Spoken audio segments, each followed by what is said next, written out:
There is power in telling stories. My favorite stories are about connection, courage, and probably include some awkward moments overcome. I have a story like that for us today.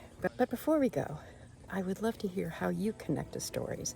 If you consider yourself a storyteller, a story feeler, a story listener, maybe even a story healer. Put in the comments what you think, and then come along for the rest of the story ride today. I'm hopeful that you'll feel something different and new and perhaps open something up in you from this story. Here we go. Good morning, love. I hope you have a phenomenal day.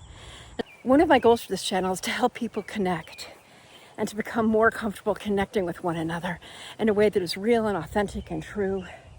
I believe we all have stories to tell, and I believe that in every day, if you look, if you pay attention in your life, and if you're mindful of what's going on around you, that you will find a story that's worthy of telling, just in going about your day. Now, as a writer and as a creative, I tend to mine for story gold all the time. And when I am paying attention to my life and paying attention to what is right in front of me, flashbacks happen. Good, usually, and it's almost as if they are, I don't know, calls from past history. What would I call that? Some days I think they're like a divine thing. Sometimes I think they could be an angelic thing. Sometimes I think that they are somebody visiting me from the past. I don't know, but this morning I had one of those as I was driving into Newark, New Jersey, of all things. Not known for its picturesque romanticism, except for maybe Branchbrook Park, which is very cool. I have so much footage and I need to fill something in here. So I'm officially Julie from the future. So here's the story. Here's what happened, that memory that was queued up when we were in Newark. Is when I was a little girl in the 5th grade, I started telling it. When I was in the 5th grade, our dog Leslie passed away. And my father went away on business. And somehow somebody saw in the paper, because back in the old days, people would put ads in the newspaper about things that they wanted to sell. So someone, one of my siblings probably, saw an advertisement for Labrador Retriever puppies for $10, clearly mutts, but mostly lab, at an address in Newark. My mom hates Newark. Or she used to. She was always really afraid of it. And I can understand that. I mean, it's a long haul from Glen Ridge, if you know Glen Ridge compared to Newark. And she had issues historically with stuff going on with my brother John and his education, which she had to fight so hard for. Him with Down syndrome in the 60s. Nobody wanted to educate him. So anyway, when my dad was off on a business trip, Mom and her 6 children got in the huge van, went to the heart of Newark into some strange building that must have been like what I saw when I was in Newark. And we all tromped into this building that was filled with dogs, including a family of lab puppies. So the 6 of us were interested in playing with these puppies and choosing a puppy. And we went home with our dog, who became Ed, the love of our collective lives. Sometimes I was actually jealous of Ed because there was my sister Sue, there was me, and then there was Ed. And my brothers, one of them in particular, would say that Ed was his favorite sister. Right now, I'm in Princeton, New Jersey. And this is a place that I think is very picturesque. And one might think, oh, there's lots of great stories to tell there. And I do have memories here, but that memory from that morning when I was in the 5th grade in Newark, New Jersey, is a much more compelling story for several reasons. One is that when I had that memory, the moment it flashed, I thought, oh man, I need to share this with my siblings. I need to share this memory. It might make them smile too. And then something got in the way of me thinking of that. And I rethought it, and I said, oh no. Why do we do that? Why? Why do we suddenly, when we have a good idea, we shoo it off? We say, no, that's not a good idea. Nope, not going to do that. especially when you know that it might bring joy. You walk around in circles sometimes thinking, oh no, I might not have the details right.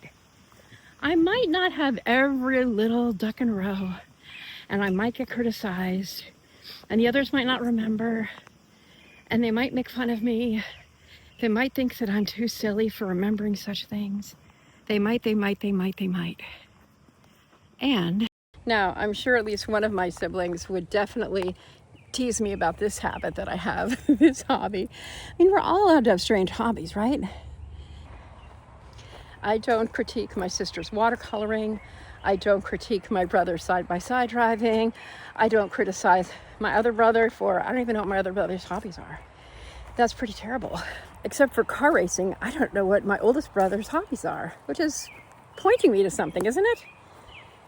Yeah, it definitely is pointing me to something. I've gotten to the point in my life now that I know I don't have as much time left as I did when I was younger. And I know that I may have 10 Christmases left. I may have 10 summers left.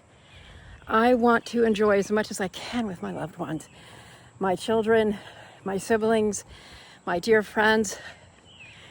In fact, I noticed yesterday that Jackson Browne's going to be in concert in LA in November.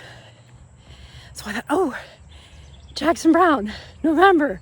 If you don't know, Jackson Browne was like my dream boat in high school. And I also really like his music, not just his dreaminess in high school. But then I thought, wait, my really good friend, the friend and actor castmate who played my husband more often than anyone else, he also loves Jackson Browne, and he lives in Chicago now. So I'm going to look up Jackson Browne, see if he's playing in Chicago, reach out to him and say, hey, Jackson Browne, what do you think?